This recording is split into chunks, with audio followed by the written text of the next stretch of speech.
Look at the subjects on the chart. Listen to 3 calls from a radio show. Check the subjects that are discussed during each call. Call 1. Arturo and Jetrine. Good morning, world. This is Millicent McKay in Brussels with today's Worldwide Cultural Literacy Update. If you're new to the programme, here's the format. In the studio, 3 people take your phone calls and answer your questions about etiquette in their countries. Today's guests are Jetrine from Thailand, Nadia from Dubai in the United Arab Emirates, and Sujit from Nepal. We're all first name here, so let me welcome Jetrine, Nadia, and Sujit. Sawadee Kap, Millicent. Good morning. I'm Jetrine from Thailand. Hello, it's nice to be with you. I'm Nadia from Dubai. And good morning, Millicent, Jetrine, and Nadia. Sujit here from Nepal. Okay, let's get started. I see our first caller is on the line. Hello, Arturo from Montevideo. You're on the air. Good morning. Actually, good evening. It's 10:30 at night here in Montevideo. But here's my question. I'm traveling on business to Thailand next month, and I'll be working with Thai business managers from my company. What should I know? Hello, Arturo. Jetrine here. Just a couple of things. First, a taboo. Don't touch anyone's head, not even a child's.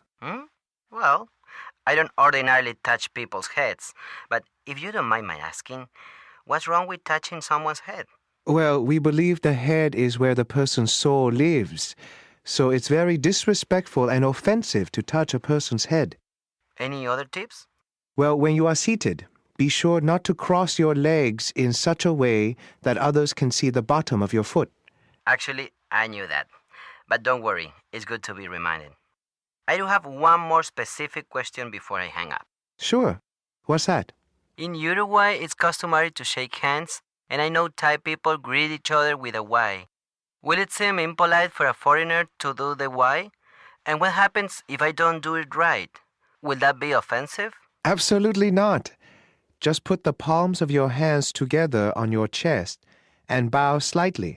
Say Sawadee Kap. For the women listening, you say Sawadee Ka. You will warm our hearts with that.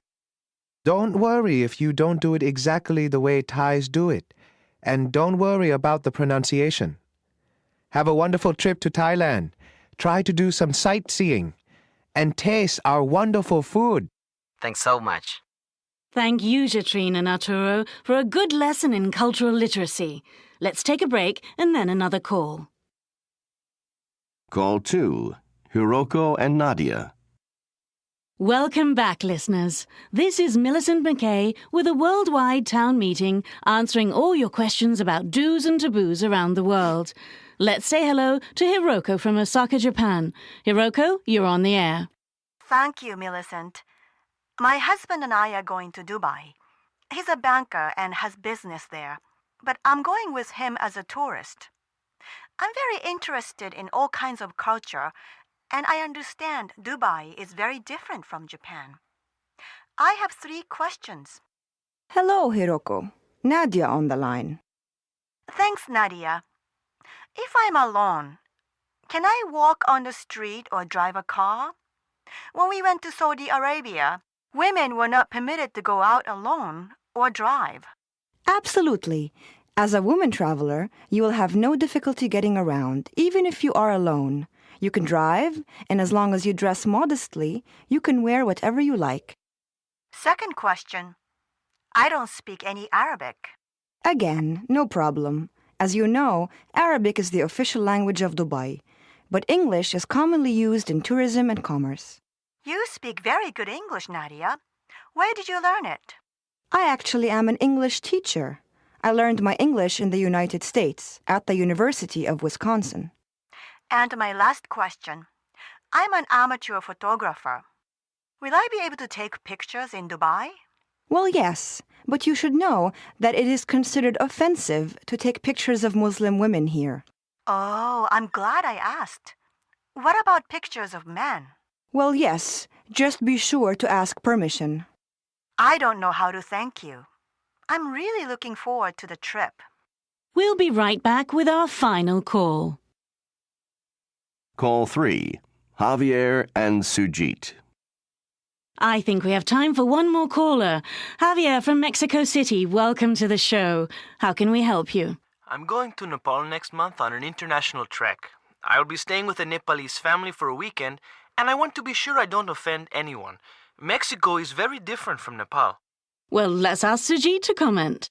Hi, Javier. Let's talk about table manners. First of all, Nepalese don't usually use spoons, forks, or knives. No?